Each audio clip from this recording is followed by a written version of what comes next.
Arisan merupakan kegiatan sosial yang populer di masyarakat, di mana sekelompok orang berkumpul untuk menyisihkan sejumlah uang secara berkala dan bergantian menerima jumlah tertentu.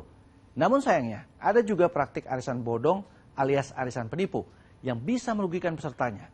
Lalu bagaimana caranya agar kita tidak menjadi korban penipuan arisan bodong dan seperti apa saudara modusnya?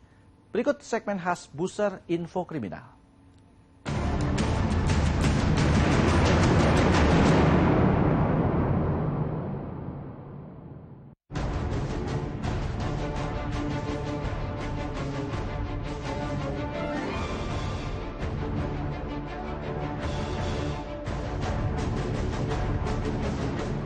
Arisan online kerap menarik minat banyak orang karena iming-iming keuntungan tinggi.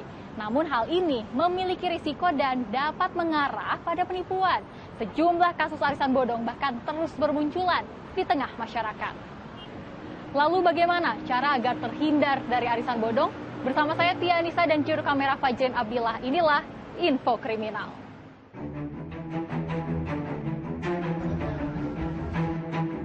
Mewakili puluhan korban arisan bodong, 5 ibu rumah tangga melaporkan admin arisan online bernama Tasya Saud Marlis, TSM, ke Polres Metro Bekasi Kota. Para ibu rumah tangga ini adalah warga Pangkalan 5, Bantar Gebang, Kota Bekasi, Jawa Barat, yang diduga menjadi korban penipuan sosok TSM karena diduga telah melakukan penipuan arisan bodong. Total kerugian yang diderita para korban yang berjumlah 31 orang ini mencapai 800 juta rupiah. Sejumlah korban tertarik untuk mengikuti arisan sejak tahun 2021 karena kenal dengan sosok admin. Selain tertipu arisan bodong, sejumlah korban ada juga yang digunakan data pribadinya untuk melakukan pinjaman online di sejumlah aplikasi pay later. Ditawarin arisan dari bulan Desember 1 juta, nanti bulan Mei narik 10 juta. Sedangkan sampai sekarang nggak ada penarikan apapun dan nggak keluar apapun. Terus aplikasi pinjaman saya dipinjam untuk modal alasannya. Sama Ibu Tasya. Ibu Tasya. Berapa dipakainya? Dipakainya kurang lebih 22 juta kalau semua total sampai sekarang. Data Ibu dipakai gitu ya? Iya, betul.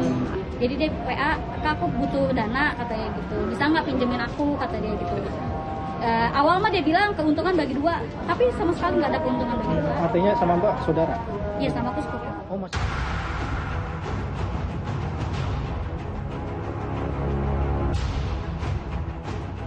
Setelah sempat kabur dan bersembunyi, Nika Rosmiati 38 tahun tak bisa berkutik saat dibawa polisi ke hadapan wartawan di Aula Polres Purwakarta. Janda beranak 1, warga Cikopo, Kecamatan Bungursari, Purwakarta ini sebelumnya diringkus petugas di sebuah apartemen di Kota Bandung atas laporan para nasabah arisan dan investasi yang menjadi korban penipuan tersangka. Dari hasil pemeriksaan polisi, tersangka membuka investasi dan arisannya sejak Juni 2022 lalu. Untuk menarik minat korbannya, tersangka menawarkan keuntungan investasi 10 hingga 20%. Namun bukannya menepati janjinya, tersangka malah menggunakan uang korbannya untuk kepentingan pribadi. Total ada sekitar 28 orang yang menjadi korban tersangka, dengan total kerugian mencapai 2,5 miliar rupiah. Dari 24 korban itu lebih kurang total kerugian sekitar 2,5 miliar rupiah. 2,5 miliar rupiah. Kemudian dari proses penyidikan kita naikkan status sebagai tersangka. Pihak Polres Purwakarta sudah beberapa kali mencoba mediasi antara pelaku dengan korban, namun tidak ketemu. Dan pihak Polres Purwakarta sudah 2 kali memberikan panggilan tersangka, kemudian tersangka tidak datang, kemudian Polres Purwakarta melakukan penangkapan. Jadi perjanjian awal kita ikut invest itu kita dapat profit 20% dari modal yang udah kita kasih. Teteh sendiri sudah menanamkan modal atau keluar uang berapa sih Teh? Aku investnya itu 45 juta.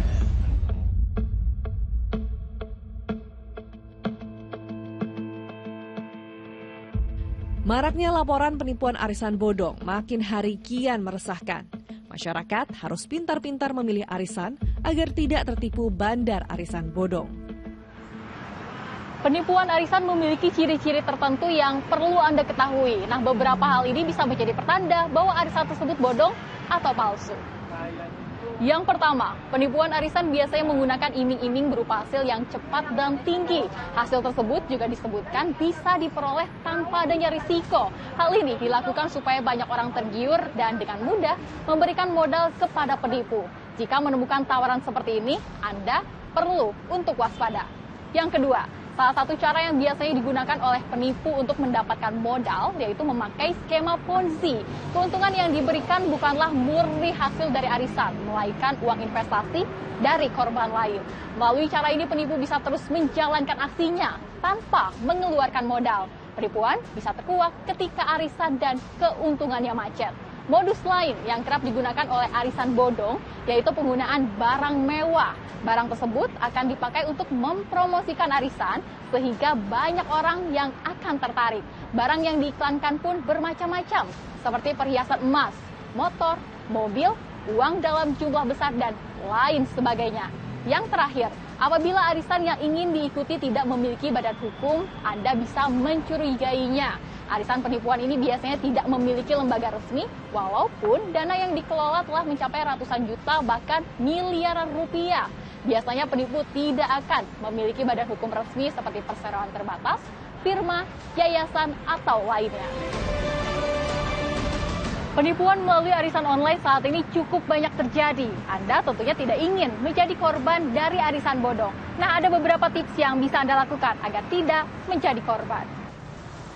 Yang pertama, mengetahui identitas usaha pemilik arisan. Arisan yang dijalankan secara legal tentunya memiliki informasi tentang pengelolanya, seperti informasi identitas, alamat, surat izin, dan nomor telepon. Arisan yang menyembunyikan informasi atau menggunakan identitas palsu perlu Anda hindari karena kemungkinan adalah penipuan. Yang kedua, mencari tahu sistem arisan yang digunakan. Ketika Anda mendapat tawaran untuk mengikuti arisan, jangan buru-buru bergabung. Karena Anda perlu mencari tahu dulu dengan jelas sistem arisan yang akan dijalankan. Cari tahu berbagai informasi tentang cara perekrutan, setoran, sistem pengundian, sanksi, dan lain sebagainya. Hal ini diperlukan sebagai tindakan pencegahan agar Anda tidak dirugikan. Yang berikutnya, jangan mudah tergoda dengan iming-iming keuntungan besar. Arisan bodong biasanya memberikan iming-iming berupa keuntungan yang besar dan juga cepat. Jika menemukan arisan dengan sistem keuntungan yang tidak logis, Anda perlu curiga. Kemungkinan besar arisan tersebut adalah penipuan. Yang terakhir, salah satu alasan yang membuat banyak orang tertarik untuk mengikuti arisan yaitu janji keuntungan. Daripada Anda mengikuti arisan abal-abal yang bisa merugikan, akan lebih baik jika menginvestasikan uang di lembaga terpercaya. Anda bisa mencari lembaga-lembaga investasi dengan track record baik, sehingga uang yang disetorkan bisa memberi keuntungan.